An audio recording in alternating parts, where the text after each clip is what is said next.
டாரடிக் choose அனைவருக்கும் இனிய வணக்கம். இன்றைக்கி நம்ம பார்க்கக்கூடியது அதாவது தமிழ் மொழி தகுதித்தாள் தேர்வினுடைய ப்ரீவியஸ் இயர் கொஷின் பேப்பர். அது திருத்தி அமைக்கப்பட்ட பாடத்திட்டத்தின் அடிப்படையில் இதன் அடிப்படையிலிருந்து தான் கேள்விகள் கேட்கப்படுது அப்படிங்கிறதுனால நம்ம இந்த ப்ரீவியஸ் இயர் கொஷினை ரொம்ப முக்கியத்துவம் கொடுத்து பார்க்க வேண்டியது இருக்குது. அதன் அடிப்படையில் ஒவ்வொரு கொஷின் பேப்பராக நம்ம பார்த்துட்ருக்கோம். இன்றைக்கி 2024 கேட்கப்பட்ட மற்றும் ஒரு வினாத்தாள் பற்றி பார்க்க போகிறோம். முதல் கேள்வி, வா என்ற வேர்ச்சொல்லினுடைய வினை முற்று என்னன்னு கேட்டிருக்காங்க. வினை முற்று அப்படின்னு சொன்னால் என்ன அர்த்தம் அப்படின்னா, ஒரு வினை முடிஞ்சிருக்கணும், முற்று பெற்று வந்திருக்கணும். அப்போ வா அப்படின்றது ஒரு வேர்ச்சொல், அது ஒரு கட்டளை சொல், அதை அதுக்கு மேலே பிரிக்க முடியாது, அது ஒரு பகாபதமாக இருக்கும், அதுதான் வேர்ச்சொல். அப்போ அதனுடைய வினை முற்று என்னவாக இருக்கும்? வந்தான் அல்லது வந்தாள் அப்படின்னு இருக்கணும். இப்படி இருந்தால் அதுக்கு பேர் வினை முற்று. இது வந்த அப்படின்னு அகரத்தில் முடிஞ்சிருக்குன்னு வச்சுக்கலாம். இப்போ இங்கே கொடுத்துருக்கிறது வந்த அப்படின்னு அகரத்தில் முடிஞ்சிருக்கு, இந்த ரெண்டாவது ஆப்ஷன். இப்போ பார்த்தீங்கன்னா இதுக்கு பக்கத்தில் வரக்கூடிய வார்த்தை கண்டிப்பாக ஒரு பெயர் சொல்லாக இருக்கணும். வந்த பையன், வந்த பெண் அப்படின்னு. அப்போ அகரத்தில் முடிஞ்சு, அதாவது ஒரு வினைச்சொல் முற்று பெறாமல் இருந்தது அப்படின்னா அதுக்கு பேர் எச்சம். அது அகரத்தில் முடிஞ்சிருக்கு அப்படின்னு வச்சுக்கலாம். வந்த அப்படின்ற சொல் முற்று பெறலை, அதனால் அது எச்சம், அது அகரத்தில் முடிஞ்சிருக்கு. அதுக்கு பக்கத்தில் இருக்கக்கூடிய வார்த்தை ஒரு பெயர் சொல்லாக இருந்துச்சு அப்படின்னா அது பெயர் எச்சம். வந்து அப்படின்றது ஒரு உகரத்தில் முடிஞ்சிருக்கு, இகரத்திலேயோ உகரத்திலேயோ முடிஞ்சால் அது வினை எச்சம்.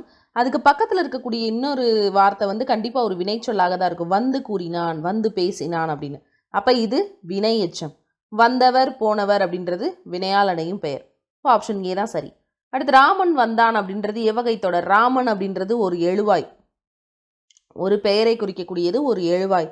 வந்தான் அப்படின்ற ஒரு வினையை அது என்ன செய்யுது அப்படின்னா குறிக்குது. அப்போ ராமன், கண்ணன் வந்தான், ராமன் வந்தான், பாவை வந்தாள், அந்த மாதிரிலாம் வரக்கூடியது எழுவாயை தொடர்ந்து, ஒரு பெயரை தொடர்ந்து வரக்கூடியது, ஒரு எழுவாய், ஒரு கேரக்டரை தொடர்ந்து அவர் செய்யக்கூடிய வினை வர்றது. அப்போது ஆப்ஷன் பி. அடுத்து, ஓர் அடியுள் முதல் 3 மற்றும் 4ஆம் சீர்களில் முதல் எழுத்து அளவுத்து நிற்க இரண்டாம் எழுத்து ஒன்றி வர தொடுப்பது அப்படின்றது கேட்குறாங்க. அதாவது 1, 3, 4 இதில் இருக்கக்கூடியதில் முதல் எழுத்து இருக்கும்போது ரெண்டாவது எழுத்து ஒன்றி வருவது இது எதுகை. ரெண்டாவது எழுத்து ஒன்றி இருந்துச்சுனாலே எதுகை, முதல் எழுத்து ஒன்றி இருந்துச்சுன்னா மோனை. இது இப்போ டேரெக்டாக சிலபஸில் கிடையாது, பட் ஜஸ்ட் தெரிஞ்சு வச்சுக்கோங்க. இதில் 1, 3, 4 மேற்கதுவாய் எதுகை அப்படின்னு சொல்கிறாங்க. 1, 3, 4ஆம் சீர்களில் முதல் எழுத்து அளவுத்து நிற்க இரண்டாம் எழுத்து ஒன்றி வர தொடுப்பது அப்படின்னு கொடுத்துருக்காங்க. அடுத்து, நனந்தலை உலகம் அப்படின்றதனுடைய பொருள் என்ன? அதாவது பொருள் கூறுக தெரிஞ்சால் தான் கண்டிப்பாக என்ன செய்ய முடியும், நம்மளால் எதிர்ச்சொல் போட முடியும். ஸோ தயவு செய்து ஒவ்வொரு 6லேருந்து 10 வரைக்கும் இருக்க 12 வரைக்கவே நம்ம செயல் பகுதியை நல்ல முக்கியத்துவம் கொடுத்து படிச்சுக்கிட்டோம் அப்படின்னா பொருள் கூறு, புணர்ச்சி விதி, பிரித்தெழுது, இந்த மாதிரி எது கேட்டாலும் நம்மளால் என்ன செய்ய முடியும் அப்படின்னா ஆன்சர் பண்ண முடியும். ஸோ செய்யலும் உரைநடையும் 6 to 12 புதுசு பழசு ரெண்டையுமே படிச்சுக்கோங்க. செய்யலும் இலக்கணமும் 6 to 12 புதுசு பழசு ரெண்டுமே படிச்சுக்கோங்க. உரைநடை பகுதிகளில் சிலபஸில் என்ன இருக்கோ அது மட்டும் படிங்க. அந்த உரைநடை அல்லது ஒரு பாடத்துக்கு பின்னாடி இருக்கக்கூடிய கலைச்சொல், பிறமொழி சொற்களுக்கு ஞான தமிழ்ச்சொல், இதெல்லாமே படிச்சுக்கோங்க. அடுத்து, பழமொழியினை நிறைவு செய்ய. மரத்தை இலை காக்கும் அப்படின்னு கொடுத்துருக்காங்க. இது என்ன அடுத்த கட்ட பழமொழியாக இதோட தொடர்ச்சி வரும் அப்படின்னு பார்த்தீங்கன்னா, மரத்தை எப்படி இலை காக்குதோ அது மாதிரி மானத்தை பணம் தான் காக்கும். பணம் இல்லைன்னா ஒருத்தருடைய மானம் அப்படின்றது ஒரு கேள்விக்குறியாக தான் இருக்கும். ஸோ பணம் தான் மனிதனை தீர்மானிக்குது அப்படிங்கிறது தான். ஒரு மரத்தை இலை காக்கிறது மாதிரி மானத்தை பணம் காக்கும். Option C. இதெல்லாம் பழமொழிகளில் ரொம்ப முக்கியமானது. பட் பழமொழிகள் இப்போதைக்கு சிலபஸில் இல்லை. எப்படி கொடுத்துருக்காங்கன்னா உவமைகள் கொடுத்துருக்காங்க. ஸோ இருந்தாலும் பழைய சிலபஸில் இருக்கக்கூடிய சில விஷயங்களை நம்ம எக்ஸ்ட்ரா தெரிஞ்சு வச்சுக்கிறதுல ஒன்றும் தப்பு கிடையாது. அடுத்து, மோனை. அதே மாதிரி தான், மோனை சிலபஸில் இல்லை, டைரெக்டாக இல்லை, பட் தெரிஞ்சு வச்சுக்கோங்க. நந்தவனம் கண் திறந்து நற்றமிழ் பூ எடுத்து பண்ணோடு பாட்டி சேர்த்து பார் போற்ற வந்தாயோ அப்படின்னு கேட்டிருக்காங்க. மோனை சொல்லின்னா என்ன அர்த்தம் அப்படின்னா முதல் எழுத்து ஒன்றா இருக்கணும். இப்போ பாருங்கள், நந்தவனம் நற்றமிழ். அதே மாதிரி பண்ணோடு பார், இது ரெண்டுமே பகர வரிசை. நீங்கள் நினைக்கலாம் பா வேறு தானே, ஒரே எழுத்து வரிசையில் இருக்கலாம். பா இருந்ததுன்னா இங்கே பா பிபி எது வேணா இருக்கலாம். அப்போ இதில் கொடுத்துருக்கிறதுல ஏதாவது பொருந்துதா அப்படின்னு 4 ஆப்ஷன் கொடுத்துருக்காங்க. இங்கே கண்ணோடு, இங்கே பண்ணோடுன்னு இருக்குது. அப்போ 2 மோனைனா முதல் எழுத்து வரணும், இங்கே இல்லை. அதே மாதிரி இங்கே பண்ணோடு, இங்கே வந்தாயோ, இங்கேயும் முதல் எழுத்து ஒன்றலை. இங்கே திறந்து, இங்கே நற்றமிழ், இங்கேயும் பொருந்தலை. இங்கே நன்றவனம் நற்றமிழ் அப்படின்னு பொருந்திருக்கு. அப்போ ஆப்ஷன் பி தான் சரி. நெல்லிக்காய் மூட்டையை கொட்டினால் போல அப்படின்னு சொல்லும் போது இதில் பொருத்தமான பொருள் என்ன அப்படின்னா, ஒற்றுமையே இல்லாமல் குடுகுடுன்னு நெல்லிக்காய் மூட்டையை கொட்டினோன்னு என்ன செய்யும், ஓடும். அதுதான் இங்கே குறிச்சிருக்காங்க. Option D. அடுத்து, விடைக்கேற்ற வினா. மீனாட்சி சுந்தரனார் தலபுராணங்களை பாடுறதுல வல்லவர் அப்படின்னு கொடுத்துருக்காங்க. அப்போ கேள்வி எப்படி கேட்பாங்க, தலபுராணங்களை பாடுவதில் சிறந்தவர் யார் அப்படின்னு கேட்பாங்க. யார் அப்படின்னா மீனாட்சி சுந்தரனார். அடுத்து செந்தமிழ் இலக்கண குறிப்பு. இது எப்படி பிரிப்போம்? செம்மை கூட்டல் தமிழ். செந்தமிழ் எப்படி பிரிப்போம்? செம்மை கூட்டல் தமிழ். ஈறுபோதல் விதிப்படி மை விகுதி போயிடும். முன்னின்ற மெய் திரிதல் விதிப்படி மகரம் நகரமாக மாற்றம் அடைஞ்சிருக்கும். சரிங்களா? இப்போ இதோட இலக்கண குறிப்பு என்ன? செம்மை கூட்டல் தமிழ்னா மை விகுதி மறைஞ்சு வந்திருந்ததுன்னா பண்பு தொகையை தான் இங்கே கொடுத்துருக்காங்க. அடுத்ததாக காவிய தரிசனம் அப்படின்ற வடமொழி நூலின் தமிழ் நூலாக அமைந்தது தண்டி அலங்காரம். தண்டின் எழுதின தண்டி அலங்காரம். காவிய தரிசனம் அப்படின்ற வடமொழி நூலினுடைய தமிழ் நூல் தான் என்னது அப்படின்னா தண்டி அலங்காரம். இந்த மாதிரியான கேள்விகள் நம்ம இலக்கண அடிப்படையில் புறப்பொருள் வெண்பா மாலை, நன்னூல், இந்த மாதிரியாக இருக்கக்கூடிய சில விஷயங்கள் எல்லாமே நம்ம பார்த்து வச்சுக்கணும். சொற்களை ஒழுங்குபடுத்தி சொற்றொடராக்குக. வேந்தர் சேர்ந்து ஒழுகுவார் இகழ் அப்படின்னா இகழ்வேந்தர் சேர்ந்தொழுகுவார். இகழ்வேந்தர் சேர்ந்து ஒழுகுவார். அடுத்தது மரபு பிழைகளை நீக்கி எழுதுக. இல்லத்தின் அருகே புதிதாக கூரை போட்டனர். கூரை போட்டனர்னு சொல்ல மாட்டோம், கூரை வேய்ந்தனர். பானை வனைந்தனர். கூடை முடைந்தனர். கூடை முடைகிறது, பானையை வனைகிறது. அடுத்ததா பொருந்தா சொல்லை கண்டறி. செப்பலோசை, அகவலோசை, துள்ளலோசை, ஓங்கலோசைன்னு கொடுத்துருக்காங்க. வெண்பாவிற்குரிய ஓசை செப்பலோசை. ஆசிரியப்பாவினுடைய ஓசை அகவலோசை. கலிப்பா வஞ்சிப்பா. கலிப்பா அப்படின்னா துள்ளலோசை, வஞ்சிப்பானா தூங்கலோசைன்னு தான் வரணும். இங்கே ஓங்கலோசை இப்படி ஒரு ஓசையே கிடையாது. அப்போ ஆப்ஷன் டி தவறு. அப்போ பொருந்தாச்சொல் எப்படி வேணால் கேட்கலாம். அதனால் பழைய சிலபஸில் இருக்கிறத நல்லா படிச்சுக்கோங்க. அது என்றைக்குமே நம்ம கற்ற கல்வி அப்படின்றது நம்மளை கைவிடாது. அடுத்ததாக எதிர்ச்சொல் அருகே. ஊக்கம் அப்படின்றது உற்சாகமாக இருக்கக்கூடியதை குறிக்கக்கூடியது. அப்போ அதுக்கு எதிர்ச்சொல் என்னது? மடி, சோம்பல். இந்த இடத்துல மடின்னு கூட கொடுக்கலாம். மடினா சோர்வு அப்படின்னு தெரிஞ்சால் தான் என்ன செய்ய முடியும்? போடவே முடியும். ஊக்கத்தினுடைய எதிர்ச்சொல் சோர்வு. அடுத்ததாக நீள் உழைப்பு அப்படின்றத பிரித்து எழுதும்போது கிடைப்பது நீள் கூட்டல் உழைப்பு. உடல் மேல் உயிர் ஒன்றுவது இயல்பே அப்படின்ற விதிப்படி நீள் உழைப்பாக மாறியிருக்கும்.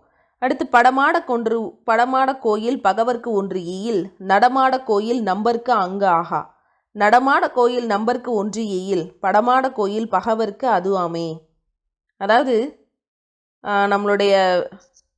நம்ம அந்த மிகுதியான பணமோ அல்லது பகட்டோ அல்லது வேறு ஏதோ ஒரு காரணங்களுக்காக கோயில்களோ அல்லது பிற இடங்கள்லையோ நம்ம போய் செய்கிறத விட நடமாடும் கோயிலாக இருக்கக்கூடிய மனிதர்களுக்கு செய்யும்போது அது இறைவனையே நேரடியாக போய் சென்றடையுது அப்படின்ற ஒரு விஷயத்தை இது குறிக்குது. சரிங்களா? அதுக்காக கோயிலுக்கு கொடுக்கக்கூடாது அப்படிங்கிறது இல்லை. அதாவது சொல்லுவாங்கள்ல, ஏழையின் சிரிப்பில் இறைவனை காணலாம். அதுதான் அது சிம்பிளாக சொல்லணும். ஸோ மோனை அப்படின்னு சொல்லும் போது இதில் என்ன மோனை பயின்று வந்திருக்கு அப்படின்னு சொல்லி கேட்டிருக்காங்க. 1 3 பயின்று வந்திருக்கு. அப்போ பொழிப்பு மோனை. Option C. சரிங்களா? 1 2னா இணை மோனை. அடுத்து எவ்வகை வாக்கியம் என கண்டறிய. பூக்களை பறிக்காதீர். இந்த சுவர் அதாவது எப்படி சொல்லுவாங்க, நோட்டீஸ் ஒட்டாதீர் அப்படின்னா சொல்கிறது நமக்கு கட்டளை இடக்கூடிய ஒரு வாக்கியம். அவங்க வீட்டு செவத்தில் வெளியில் எழுதி போட்டிருக்காங்கன்னு என்ன அர்த்தம்? நோட்டீஸ் ஒட்டாதான் நமக்கு கட்டளை இடுறாங்கன்னு அர்த்தம். நம்மகிட்ட கெஞ்சிட்டுலாம் இருக்க மாட்டாங்க, இது அவங்க சுவர். அதே மாதிரி தான் பூக்களை பறிக்காதீர் அப்படின்னு சொல்லி அரசு நடத்தக்கூடிய நிறைய பூங்காக்கள் என்ன செஞ்சுருப்பாங்கன்னா வச்சுருப்பாங்க. அது கட்டளை வாக்கியம். அடுத்தது இமிழ் இசை இலக்கண குறிப்பு. இதை ஃபஸ்ட்டு பிரித்து எழுதணுன்னா எப்படி வரும்? இமிழ் கூட்டல் இசை. இமிழ் கூட்டல் இசை. சரி, இது என்ன இலக்கண குறிப்பு அப்படின்னு கேட்டிருக்காங்க. இமிழ் இசை அப்படிங்கிறது வினை தொகை. இது முக்காலத்தையும் காட்டும் அப்படின்னு சொல்லி என்ன செஞ்சுருக்காங்கன்னா கொடுத்துருக்காங்க. அடுத்த கேள்வி, மல்லிகை சூடினாள். மல்லிகை சூடினாள் அப்படின்றது, மல்லிகை அப்படின்றது ஒரு பூ. அது அதனுடைய முதல் பொருளுக்கு ஆகி வந்திருக்கு. பொருளாகு பெயர்.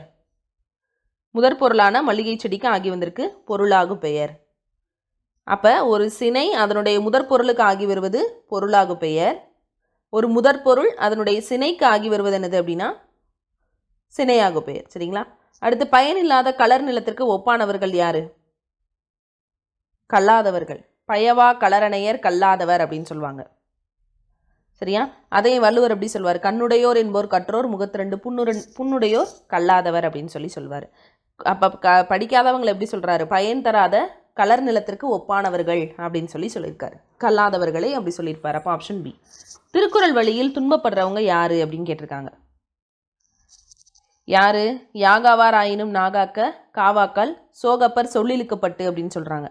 அப்போ நாவை அடக்காவிட்டால் நம்ம என்ன செய்ய முடியும்? பேசும்போது சொற்குற்றம் ஏற்பட்டு நமக்கு ஏதாவது துன்பம் வர்றதுக்கு நேரிடும். அப்போ வாய் என்ன செய்யணும்? அடக்கணும் அப்படின்னு சொல்கிறாரு. நாவை அடக்கணும். அடுத்து நச்சப்படாதவன் செல்வம் நடுவூரில் நச்சுமரம் பழுத்தற்று. இந்த குறளில் இருக்கக்கூடிய அணி என்ன அப்படின்னு கேட்டிருக்காங்க. அற்று அப்படின்ற ஓம உருவு வெளிப்படையாக வந்திருக்கிறதுனால இது ஓமை அணி. நச்சப்படாதவனுடைய செல்வம். அவன்கிட்ட அந்த காசு பணம் இருக்கிறதுனால யாருக்குமே பயன் கிடையாது. அவன் போகும்போது தூக்கிட்டு போக முடியுமா? கிடையாது. அடுத்த சந்ததிக்கே வச்சுட்டு போனாலும் இருந்து தின்னா இரும்பும் கரையும் சொல்லுவாங்க. ஸோ அப்போ என்ன பண்ணுவாங்க அப்படின்னா, அவங்கிட்ட இருக்கக்கூடிய செல்வம் அப்படின்றது நடுவூரில் பழம் பழுத்து தொங்குது, பசியோடு இருந்தாலும் யார் அதை போய் திங்க முடியாது. ஏன் அப்படின்னா அது நச்சு மரம். அந்த பழத்தை தின்னோன்னா அது நம்மளுக்கு வந்து சாவதான் தேடி தரும். அது மாதிரி தான் நச்சப்படாதவனுடைய செல்வமானது நடுவூரில் நச்சு மரம் பழுத்திருக்கிறதுக்கு சமம்.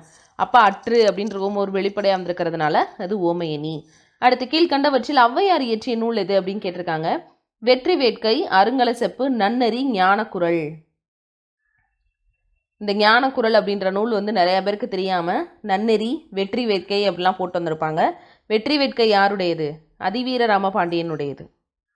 சரிங்களா? மூதுரை அவை எழுதியிருப்பாங்க, நன்னெறி வந்து அவை எழுதியிருக்க மாட்டாங்க. ஞானக்குரல். சரிங்களா? இந்த ஞானம் அப்படின்ற வார்த்தையை பார்த்தோன்னே வீரமாமுனிவருடைய ஒரு நூல் வந்து பழைய புத்தகத்தில் இருக்குது, ஞான கண்ணாடி அப்படின்னு சொல்லக்கூடிய ஒரு நூல். சரி, அடுத்து கரை பொறு அப்படின்றதனுடைய இலக்கண குறிப்பு. கரை பொறு, கரையை கரையை அப்படின்னு சொல்லக்கூடிய இரண்டாம் வேற்றுமை உருபு மறைஞ்சு வந்திருக்கிறதுனால இரண்டாம் வேற்றுமை தொகை. புறநானூற்றின் சில பாடல்களை ஆங்கிலத்தில் மொழிபெயர்த்தவர் யார் அப்படின்னா G Pope. Option B. Valavan ஏவா வானூர்தி எனும் பாடல் வரிகள் இடம்பெற்றிருக்கக்கூடிய நூல் எது அப்படின்னா புறநானூறு. வளவன் ஏவா வானூர்தி. அடுத்தது புறநானூறு, த 400 Songs of War and Wisdom, an anthology of poem from classical Tamil, த புறநானூறு அப்படின்ற தலைப்பில் மொழிபெயர்த்தவர் யார் அப்படின்னா ஜார்ஜ் எல் ஹட். சரிங்களா? 400 Songs of War and Wisdom அப்படின்னு வந்துருச்சுனால யார்? George L Hart. அடுத்து கிறிஸ்தவனுடைய வருகை அறிவித்த முன்னோடி யார்? திருமுழுக்கு யோவான் அப்படின்னு போடுறத விட அவருடைய சரியான பெயர் அருளப்பன். ஸ்நாபக அருளப்பன்னு சொல்லுவாங்க, அருளப்பன் அப்படின்னு சொல்லுவாங்க. Option A. அடுத்து இந்த சந்தா சாஹிப் தான் என்ன செய்வார்? வீரமாமுனிவருக்கு இஸ்துமத் சன்னியாசி அப்படின்ற ஒரு பட்டத்தை வந்து கொடுத்துருப்பாரு. அதெல்லாம் ரொம்ப முக்கியம். அடுத்தது தேம்பாவணியினுடைய பாட்டுடை தலைவர் யார்? வளன் அப்படின்னு சொல்லக்கூடிய சூசை மாமுனி. வளன் அப்படின்னு சொல்லக்கூடிய சூசை. அடுத்து முத்தொள்ளாயிரம் காட்டக்கூடிய போர்க்கள சிறப்புடைய நாடு சோழ நாடு. சரிங்களா? சோழ நாடு, சேர நாடு, பாண்டிய நாடு அப்படின்னு சொல்லி மூன்றா என்ன செஞ்சுருப்பாங்க அப்படின்னா பிரிச்சிருப்பாங்க. ஏற்கள சிறப்பும் போர்க்கள சிறப்பும் கொண்ட நாடு தான் என்னது அப்படின்னா அந்த சோழ நாடு அப்படின்னு சொல்லுவாங்க. சரிங்களா? அடுத்து அதில் நிறையா இருக்கும். நச்சிலை, வேல், கோக்கோதை நாடு 9th புக்கில் இருக்கக்கூடிய ஒரு லெசன் இது. சேரி மொழியார் செவ்விதற் கிழந்து தேர்தல் வேண்டாது குறித்தது தோன்றி புலனன மொழி புலனுதோரே அப்படின்ற தொல்காப்பிய வடிகள் ஏற்கக்கூடிய அந்த இலக்கியம் எது அப்படின்னா பள்ளு. பள்ளு அப்படின்றது 96 வகை சிற்றிலக்கியங்களில் ஒன்று. இப்போ நமக்கு அதெல்லாம் எடுத்துட்டாங்க, நமக்கு அது தேவையில்லை. பட் இருந்தாலும் அந்த ப்ரீவியஸ் இயரில் இருக்கிறதெல்லாம் கொஞ்சம் நல்லா பார்த்துக்கோங்க. சேரிய மொழியார் செவ்விதற் கிழந்து தேர்தல் வேண்டாது குறித்திடு தோன்றி புலனன மொழி புலனுணர்ந்தோரே அப்படின்னு சொல்லக்கூடிய அந்த வரிகள். சந்தி இலக்கியம் அல்லது வாயில் இலக்கியம் என அழைக்கப்படுறது தூது. இந்த தூது, பள்ளு இதெல்லாமே என்னது அப்படின்னா அந்த கழிவின் பாவால் பாடக்கூடக்கூடிய ஒரு இலக்கியமாக இருக்குது. சங்க இலக்கியங்களில் கரகாட்டம் எவ்வாறு அழைக்கப்படுதுன்னா குடக்கூத்து அப்படின்னு அழைக்கப்படுது. இதுவும் வந்து 10th புக்கில் இருக்கக்கூடிய நிகழ்கலை பாடத்தில் இருக்கும். யோக சமாதி உகந்தவர் சித்தரே அப்படின்னு சொன்னது யார் அப்படின்னா திருமூலர். யோக சமாதி உகந்தவர் சித்தரே. இதுவும் வந்து சிலபஸில் கிடையாது.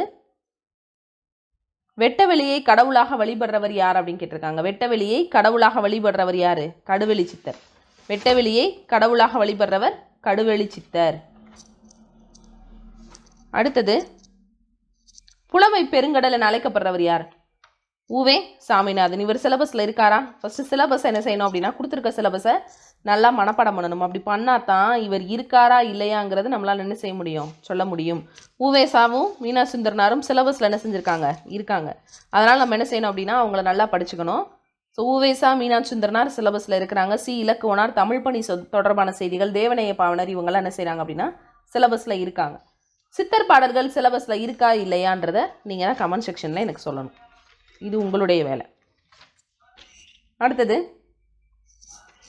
காந்தியடிகள் தமிழகம் வந்த போதெல்லாம் அவருடைய மேடை பேச்சினை மொழிபெயர்த்தவர் யார் அப்படின்னா திருவி கல்யாண சுந்தரனார். காந்தியடிகள் தமிழகம் வந்த போதெல்லாம் அவருடைய மேடை பேச்சினை மொழிபெயர்த்தவர் யார்? திருவிக்கா. தமிழ் தென்றல் திருவிக்கா. இவரில் என்ன கிடையாது, சிலபஸில் இல்லை. தமிழ் தென்றல் திருவிக்காலாம் என்ன கிடையாது, சிலபஸில் கிடையாது. அடுத்தது தமிழ் வடமொழியின் மகளன்று. அது தனித்த ஒரு குடும்பத்திற்கு உரிய மொழி. சமஸ்கிருத கலப்பின்றி அது தனித்து இயங்கும் ஆற்றல் பெற்ற மொழி அப்படின்னு சொன்னது யார்? கால்டுவெல். சரிங்களா? அடுத்தது தாதா சாஹிப் பால்கே விருது முதலில் தொடங்கப்பட்ட ஆண்டு 1969. 1969. கீழ்த்திசை சுவடிகள் நூலகம் 69, கன்னிமரா 96 நினைக்கிறேன். அதை அப்படியே மாற்றணும்னா. ஓகே, நாடக கலையை மீட்டெடுப்பதே நமது குறிக்கோள் அப்படின்னு சொன்னவர் யார் அப்படின்னா நா முத்துச்சாமி. கூத்துப்பட்டறை நா முத்துச்சாமி. Option B.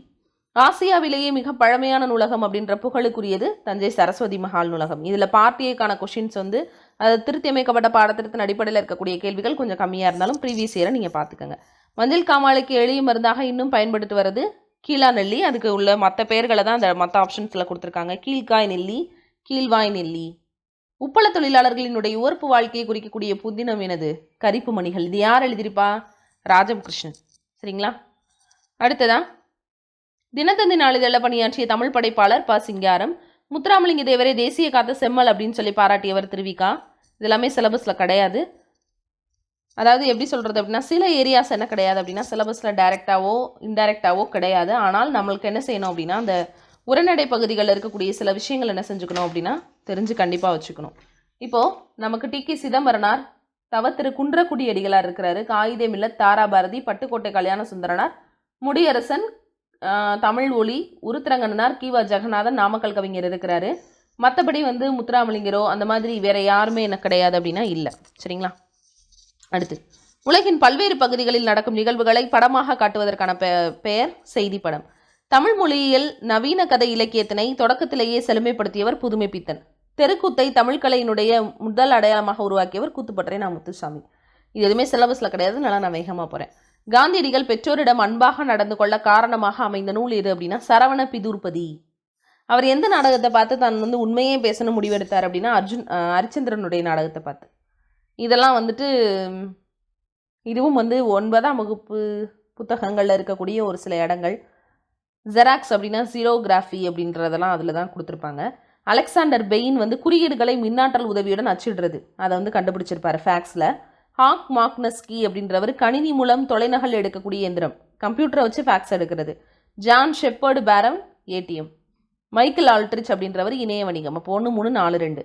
தமிழ் பதிப்புலகின் தலைமகன் யாரு? சிவை தாமோதரனார். இந்த ஊவேசா சாமிநாதன், இந்த தேப்ப மீனா சுந்தரனார்லாம் 11th 12th புக்கில் பின்னாடி மொழி ஆல்வம் அந்த மாதிரி ஏரியாஸில் என்ன செய்வாங்க அப்படின்னா இருப்பாங்க. அவங்கள நல்லா படிச்சுக்கணும். அவங்க கவர்மெண்ட் மெட்டீரியலாக இருந்தாலும் தேடி படிச்சுக்கணும்.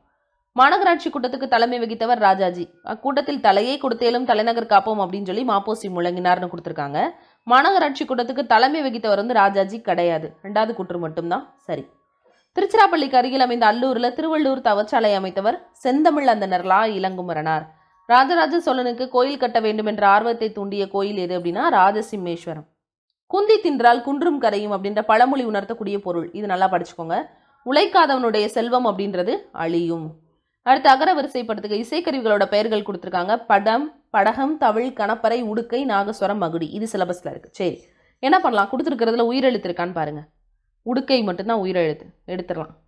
அடுத்து மெய் எழுத்துக்கள் வரிசை நமக்கு தெரியணும். இக்கு, இங்கு, இச்சு, இஞ்சு, இட்டு, இன்னு, இத்து, இந்து, இப்பு, இம்மு, எரள, வளள, ரகரம், நகரம். இப்போ ககர வரிசையில் இருக்கான்னு பார்த்தீங்கன்னா கணப்பறை 1, 2. இங்கு கிடையாது, இச்சு கிடையாது, வேற என்ன இல்லை, இன்னு வரைக்கும் இல்லை. இத்து இருக்கான்னு பார்த்தீங்கன்னா இருக்குது, தவிழ். இத்துக்கு அப்புறம் தான் இந்து, நாகஸ்வரம். இப்புக்கு அப்புறம் இம்மு, படகம், மகுடி. அப்போ ஆப்ஷன் பி. அடுத்து மணக்குரங்கு அப்படின்ற சொல்லுக்கு இலக்கண குறிப்பு தருக. மனமே என்னதுதான்? குரங்குதேன். குரங்கு மனம் அப்படின்னா குரங்கு போன்ற மனம்னு சொல்லுவாங்க. மனசே குரங்குதேன்னு சொல்கிறது உருவகம். பொருந்தா சொல்லை கண்டறி. கடல், பறவை, ஆழி, இது 3மே கடலை குறிக்கக்கூடியது. ஆறுன்றது ஒரு நீர்வழி பாதையை குறிக்கிறது. அப்போ டி மட்டும் தான் பொருந்தாதது. பிழை திருத்தம். மயில் அலரும், குயில் கூவும், ஆந்தை அகவும் அப்படின்னு கொடுத்துருக்காங்க. மயில் அகவும், குயில் கூவும், ஆந்தை அலரும். அடுத்து பிழை திருத்தம். வாழைப்பழத்தோல் சறுக்கி ஏழை கிழவன் வியாழக்கிழமை கீழே விழுந்தான். நல்லா இருக்கு இது கேட்கறதுக்கு. வாழைப்பழம் 2ஆம் வேற்றுமை விரி வெளிப்படையாக வரக்கூடிய இடங்கள். வாழை அப்படின்னு வெளிப்படையாக அந்த 2ஆம் வேற்றுமை ஒரு பை வரக்கூடிய இடங்கள்ல வல்லினமிகும். பழத்தோல், பழத்தினது தோல். சரிங்களா? 6வது வேற்றுமை தொகையில் என்ன செய்யுது அப்படின்னா வல்லினமிகும். அடுத்ததா ஏழை கிழவன், அதே 2ஆம் வேற்றுமை விரி. வியாழக்கிழமை கீழே விழுந்தான். Option A. அடுத்தது பிறவினை சொற்களை கண்டறிக. நனைந்தான், படித்தான் அப்படின்னு கொடுத்துருக்காங்க. பிறவினைனா 2மே பிறவினையாக இருக்கணும். படித்தான் அப்படின்றது இங்கே தன்வினை. படித்தான் அப்படின்றது தன்வினை, நனைந்தான்றதும் தன்வினை. திருத்தினான், நனைந்தான். திருத்தினான் அப்படின்னு சொல்கிறாங்க. திருந்தினான்னா தன்வினை, திருத்தினான்னா பிறவினை, ஆனால் நனைந்தான்னா தன்வினை. அப்போ இங்கே ஒரு தன்வினை இருந்தாலுமே அது என்ன கிடையாது அப்படின்னா அந்த கொடுத்துருக்கக்கூடிய பிறவினைக்குள்ளே வராது. 2 சென்டென்ஸுமே என்ன, 2 கொடுத்துருக்க வார்த்தைகளுமே பிறவினையாக இருக்கணும். வருவித்தான், திருத்தினான், இது ரெண்டுமே இன்னொருத்தரை செய்ய வச்சுருக்கான். படித்தான், வருவித்தான். படித்தான் தன்வினை, வருவித்தான் வந்து பிறவினை. அடுத்து பூங்குழலி யாழ் மீட்டினாள். பூங்குழலி யாழ் மீட்டினாள். யாழ் பூங்குழலியால் மீட்டப்பட்டது அப்படின்னா அது செயற்பாட்டு வினை, இது செய்வினை. அடுத்து விடைக்கேற்ற வினா. வணிக அறிவியல் முதலீட்டை பெருக்குவதற்காக பொருட்களை கண்டுபிடிக்கிறது. எத்தகைய முதலீட்டை பெருக்குவதற்காக பொருட்களை கண்டுபிடிக்கிறது? Option B. அடுத்து அகரவரிசை. கேளீர், பொலிக்கும், நசையி, போத்து, மஞ்சை, நல்குவர், சாவகர் அப்படின்னு கொடுத்துருக்காங்க. உயிரெழுத்துக்களில் இருக்கக்கூடிய வார்த்தைகளை முதல்ல இருக்கணும். ஏதாவது உயிரெழுத்துக்கள் இருக்கான்னு பார்த்தீங்கன்னா இல்லை. அதுக்கடுத்ததான் நமக்கு என்ன தெரியணும்? இக்கு, இங்கு, இச்சு, இஞ்சு, இட்டு, இன்னு, இத்து, இந்து. முதல்ல இந்த 6 எழுத்துக்களையாவது பார்த்து வச்சுக்க. 8 எழுத்துக்கள் பார்த்துக்கிட்டிங்கனாலே அதில் இருக்கிறத வருஷப்படி எடுத்துட்டிங்கன்னா மீதியை நம்ம போட்டுடலாம். ககர வரிசையில் என்னென்ன இருக்குது அப்படின்னு பாருங்கள். கேழ்வர், இக்கு கூட்டல் ஏ 1. இங்குல இல்லை, இச்சில் இருக்கான்னு பாருங்கள். சாவகர் 2. இட்டு, இன்னு இல்லை. இத்தில் இருக்கா அப்படின்னு பாருங்கள். இத்தில் இல்லை, ஆனால் இந்தில் என்ன இருக்குன்னா 2 இருக்குது. ஒன்று நசையி இருக்குது, இன்னொன்று நல்குவர் இருக்குது. இது ரெண்டுமே இந்து கூட்டல் ஆ தான் முதல் எழுத்து. சரி, அப்போ அதுக்கு அடுத்து இருக்கிறத பாருங்கள். இது சகர வரிசை, இது லகர வரிசை. இக்கு, இங்கு, இச்சு தான் வரும். அப்போ நசை 3வது, நல்குவர் 4வது. அப்போ அந்த வரிசையில் பார்த்தீங்கன்னா இது மட்டும்தான் கரெக்டாக இருக்குது. அப்போ ஆப்ஷன் சி. தா என்ற வேர்ச்சொல்லினுடைய வினையாளனையும் பெயர், அந்த வினைக்கு உரியவர், அந்த வினையை செய்தவர், தந்தவர். அடுத்ததான் வேர்ச்சொல்லை தேர்வு செய்க. மலர் வீட்டுக்கு சென்றாள். சென்றாள்னு சொல்லும் போது அந்த வினை முற்று பெற்றுச்சு. அப்போ அதனுடைய வேர்ச்சொல் செல். Option C. அடுத்து ஒளி வேறுபாடு இருந்து சரியான பொருளை அறிக. சூழ், சூழ், சூழ். சூழ் அப்படின்னா கர்ப்பம், சூலகம் அப்படின்னு சொல்லுவோம். சூழ்ந்திருக்கிறது இந்த சூழ், சரிங்களா? சுற்றி இருக்கிறது, பாம்பு சூழ்ந்திருக்கு. திங்களை பாம்பு கொண்டற்று அப்படின்னு சொல்லுவாங்க. சூழ் அப்படின்னா சூளுரை. கண்ணகி போய் சூளுரைத்தாள் அப்படின்னு சொல்கிறாங்கல்ல பாண்டிய மன்னனுடைய சபையில். ஆப்ஷன் இ. அடுத்து பிழையற்ற தொடர். எங்களூரில் புலவர் ஒருவர் வாழ்ந்தார். எங்களூரில் புலவர் இருவர் வாழ்ந்தது அப்படின்னா தவறு. இது வந்து ஒருமைப்பன்மை பிழையை கொடுத்துருக்குறாங்க. எங்களூரில் புலவர் ஒரே ஒருத்தர் தான் வாழ்ந்தார் அப்படின்றது சரிங்க. பாருங்க, எங்களூரில் புலவர்கள் வாழ்ந்தார், வாழ்ந்தனர் அப்படின்னு கொடுக்கணும். எங்களூரில் புலவர்கள் வாழ்ந்தாள் அப்படின்றதும் தவறு. அப்போ ஆப்ஷன் ஏ தான் சரி. கீழ்காணும் சொல் வழக்கினை வரிசைப்படுத்துக. நாகரிகம் கருதி மறைமுகமாக குறிப்பிடுறதுக்கு பேர் இடக்கரடக்கல். சரி. மங்களமான சொற்களை மாற்றி மங்களம் இல்லாத சொற்களால் குறிப்பிடுறது மங்களம். தவறு. அமங்கலமான சொற்களை மாற்றி மங்களமான சொல்லால சொல்றதுக்கு பேர் தான் மங்களம். ஒரு சொல்லுக்கு மாற்றாக வேறொரு சொல்லை பயன்படுத்தக்கூடிய முறை இடக்கரடக்கல், மங்களம். சரிங்களா? அப்போ 1 சரி, 2 தவறு, 3 சரி. Option B. வெண்பாவுக்குரிய ஓசை செப்பலோசை. Option D. அடுத்ததான் இது வந்து ஆசிரியருடைய பெயர்களோட பொருத்த சொல்லியிருக்காங்க. முல்லைப்பாட்டு, நப்பூதனார், காசி காண்டம், அதிவீர ராமபாண்டியன், சிலப்பதிகாரம், இளங்கோவடிகள், காலக்கணிதம், கண்ணதாசன். Option B. ஐ எனும் ஓரெழுத்து ஒரு மொழியினுடைய பொருள் என்ன அப்படின்னா தலைவன். கோனா அரசன், ஐனா தலைவன். இது ரெண்டுக்கு வித்தியாசம் தெரியணும். அடுத்து ஃபிக்ஷன் அப்படின்றதனுடைய தமிழ் சொல் புனைவு. உரைநடையில் அங்கங்கே இந்த வார்த்தை உள்ளுக்குள்ளே இருக்கும், நல்லா படிச்சுக்கோங்க. கத்தும் குயிலோசை சற்றே எந்தன் காதில் பட வேண்டும். இதில் இருக்கக்கூடிய வலு அமைதி. பாரதியே சொன்னாலும் தப்பு தான். நக்கீரர் சொன்ன மாதிரி நெற்றிக்கண் திறப்பினும் குற்றம் குற்றமேன்னு சொல்ல முடியாது. சிலர் சொன்னதுனால அதை நம்ம ஏற்றுக்குருவோம். நம்ம வீடுகள் என்றைக்குமே பசுவை பார்த்து எங்கள் அம்மா அப்படின்னு சொல்ல தான் செய்கிறாங்க. சரிங்களா? அன்னை, கோமாதா அப்படின்னு சொல்கிறாங்க. கத்தும் குயிலோசை, குயில் கத்தாது, கூவும். இருந்தாலும் பாரதி சொல்கிறதுனால நம்ம அதை அமைதியாக ஏற்றுக்கிறதுனால அது என்ன வலு அமைதி? குயில் கூவும்ன்றது மரபு. இருந்தாலும் பாரதி சொல்கிறத நம்ம அமைதியாக எடுத்துக்கிறதுனால அதுக்கு பேர் மரபு வலு அமைதி. Option C. மணிமொழி கோவை அப்படின்ற அடைமொழியால் குறிக்கப்படும் நூல். ஒன்றும் எங்கேயே கொடுத்துருக்காங்க. மணி, நான்மணி, மொழி, முதுமொழி காஞ்சி, கோவை, ஆசார கோவை. ஆப்ஷன் இ. அடுத்து 11 என்றால் என்ன? 11 கீழ்கணக்கு நூல்கள், 11 மேற்கணக்கு நூல்கள்ன்றீங்களே. 11 என்ன அப்படின்னா 18. இதை கலம்பகம்னு சொல்லலாம். கலம்பகம்னா களம் 12 பகம், அதாவது களம் 12 பகம் 6, மொத்தம் 18. இனியவை 40 அப்படின்ற பாடலினுடைய ஆசிரியர் பூதஞ்சேந்தனார். பூவையும் குயில்களும் புலங்கை வண்டரும். இப்போ வடிகளில் பூவையும் அப்படின்றது எதை குறிக்குது அப்படின்னா நாகனவாய் பறவைகளை குறிக்குது. உத்தரகண்டம் எழுதினது ஒட்டக்குத்தர்.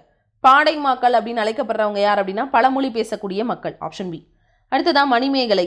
மணிமேகலுடைய ஆசிரியர் சீத்தலை சாத்தனார். சிலப்பதிகாரம், இளங்கோவடிகள், பெரிய புராணம், சேக்கிலார் எழுதின பெரிய புராணம், பரஞ்சோதி முனிவர் எழுதின திருவிளையாடல் புராணம். Option B. முடிகெழு வேந்தர் மூவருக்கும் உரியது அப்படின்னு அழைக்கப்படக்கூடிய காலம். முத்தமிழ் காப்பியம், மூவேந்தர் காப்பியம், முறையிடப்பட்ட பாட்டுடை செயல்னு அழைக்கப்படுறது சிலப்பதிகாரம். Option D. ஓங்கு தன்பனை சூழ் நீபவனத்தை நீத்து ஒருபோதேனும். இந்த இடத்துல நீபவனம் அப்படின்றது கடம்ப வனத்தை குறிக்கக்கூடியது. கடம்ப வனங்கள் மரங்கள் நிறைந்திருக்கக்கூடிய ஒரு பகுதி. ஆப்ஷன் ஏ திருவிளையாடல் புராணத்தில் இருக்கிறது. பாரதியார் பாடிய பாடல்களில் ஒன்று குடும்ப விளக்கு, குடும்ப விளக்கு பாரதாசன், மருமக்கள் வழி மான்மியம் கவிமணி தேசிய விநாயகனார், சீராபுராணம் மும்மரு புலவர், குயில் பாட்டு தான் பாரதியாரோடது. வாழங்கே நீண்ட எழுந்த வள்ளுகிரங்கே அப்படின்னு சொல்லக்கூடிய அந்த இரட்டரம் மொழிதல் பாடலுடைய ஆசிரியர் கவி காளமேக புலவர். அவருடைய இயற்பெயர் வரதன். அடுத்துதான் சரியானதை கண்டறிக. மணிமேகலையினுடைய கிளைக்கதை சிவகாமியின் சபதம். சரிதம்னு போட்டவங்க சில தவறுகள்லாம் இருக்கு. சரிதம் போடுறது தவறு. நூலின் தொடக்கத்தில் கடவுள் வாழ்த்துடன் தமிழ்தாய் வாழ்த்து பாடலும் இடம்பெற்றிருக்கு. சரி. எளிய நடையில் வெண்பாவால் அமையாது. இது அப்போ 1, 2, 4 சரி. மனோன்மணியம் தமிழின் முதல் பாவடிவ நாடக நூல். 1, 2, 4 சரி. Option C. அடுத்து திருவிருத்தம் அப்படின்னு அழைக்கப்படக்கூடிய அந்த நூலினுடைய ஆசிரியர் யார் அப்படின்னா நம்மாழ்வார். திருவிருத்தம் அப்படின்ற நூலினுடைய ஆசிரியர் நம்மாழ்வார். நரிவிருத்தம் யாரோடது? இது உங்களுக்கான கேள்வி. சரிங்களா? அடுத்து திருக்கேதார பதிகத்தை பாடியவர் யார் அப்படின்னா சுந்தரர். சுந்தரர் எழுதின திருக்கேதாரம். மார்கழி திங்களில் திருமால் கோயில்களிலும் வீடுகளிலும் ஓதப்படும் பாடல் திருப்பாவை. யாரோடது? ஆண்டாளோடது. திருப்பாவையும் நாச்சியார் திருமொழியும் ஆண்டாளுடையது. பெரியாழ்வாரனுடைய வளர்ப்பு மகள். சரிங்களா? சிவபெருமானை வழிபடக்கூடிய பெண்கள் பாடப்படக்கூடியது திருவெம்பாவை. சரிங்களா? அடுத்தது தமிழ் பெருங்காவலர் அப்படின்ற சிறப்பு பெருமைக்குரியவர் மொழிஞாயிறு தேவனைய பாவனர். Option C. திருக்குறள் மூலத்தை நேரடியாக படிக்க விரும்பியே தமிழ் பயில தொடங்கினேன் அப்படின்னு சொன்னவர் அண்ணல் காந்தியடிகள். Option C. திருக்குறள் பற்றி இருக்கக்கூடிய ஸ்டேட்மெண்ட்ஸில் திருக்குறள் தொடர்பான செய்திகள் அப்படின்னு சொல்லி வரும்போது யாரெல்லாம் திருக்குறள் பற்றி பேசியிருக்காங்களோ அப்துல் கலாமுக்கு மிகவும் பிடிச்ச குறள் அறிவு அற்றம் காக்கும் கருவி வரைக்கும் நல்லா படிச்சுக்கோங்க. தமிழக அரசினுடைய பாவேந்தர் நினைவு பரிசினை பெற்ற முதல் பாவலர் ஓமை கவிஞர் சுரதா. பகுத்தறிவு கவிஞர் என அழைக்கப்படுறவர் உடுமலை நாராயண கவி. வாழ்வினில் செம்மையை செய்பவள் நீயே என்ற தமிழ்தாய் வாழ்த்து பாடலை பாடியவர் பாவேந்தர் பாரதிதாசன். அடுத்ததான் பாரதியார் சிலபஸில் கிடையாது, ஆனால் பாரதிதாசன் இருக்காரு, நல்லா கவனிச்சுக்கோங்க. ஆனால் பாரதியார் எங்கே இருக்காரு? யூனிட்டில் உட்காந்துருக்கிறாரு. தேவையில்லாமல் அவர் அங்கே வச்சுருக்கிறாங்க. அதனால் இலக்கியங்கள் கண்டிப்பாக படிக்கணும். அது உங்களுக்கு யூனிட்டில் நீங்கள் நல்லா மார்க் எடுக்கிறதுக்கு யூஸ் ஆகும். திருவரங்கத்தில் நாயகமன்னர் மற்றும் அவருடைய பட்டத்தரசினுடைய உருவங்கள் கம்பீரமாக காட்சியளிப்பது 4 அடி உயரத்தில். Option D. அடுத்ததான் அக்ஷாபியாசம், வித்யாபியாசம், வித்யாரம்பம், சீதாலபத்திரம். அக்ஷராபியாசம்னா எழுத்து பயிற்சி. வித்யாபியாசம் அப்படின்னா கல்வி பயிற்சி. வித்யாரம்பம் கல்வியினுடைய தொடக்கம். சீதாலபத்திரம்னா தாளை மடல், அதில் தான் எழுத ஆரம்பிப்பாங்க. எனக்கு வறுமை உண்டு, மனைவி மக்களும் உண்டு, அவற்றோடு மானமும் உண்டுன்னு சொன்னவர் மொழிஞாயிறு தேவனைய பாவனர். படைப்பாளன் தன் கருத்துக்களை உணர்ச்சிகளோடு வெளிப்படுத்தக்கூடிய வடிவம் கவிதை. மக்கள் கவிஞர் யாரு? பட்டுக்கோட்டை. பகுத்தறிவு கவிராயர் உடுமலை நாராயண கவி. Option D. தவறான தொடரை தேர்ந்தெடுக்க. ஆசியாவிலேயே மிக பழமையான நூலகம் தஞ்சை சரஸ்வதி மஹால் நூலகம் அப்படின்னு கொடுத்துருக்காங்க. சரி. இந்தியாவுடைய முதல் பொது நூலகம் திருவனந்தபுரம். இங்கே மும்பைன்னு கொடுத்துருக்காங்க. ஸோ இதுதான் என்னது அப்படின்னா தவறானது. இதோட 100 கேள்விகள் முடிஞ்சிருக்கு. நூலகம் பற்றினதெல்லாம் நம்ம சிலபஸில் கிடையாது. சிலபஸில் இல்லாதெல்லாம் நம்ம கொஞ்சம் வேகமாக பார்த்துருக்கோம். ஸோ நல்லா ப்ராக்டிஸ் பண்ணுங்கள். நன்றி.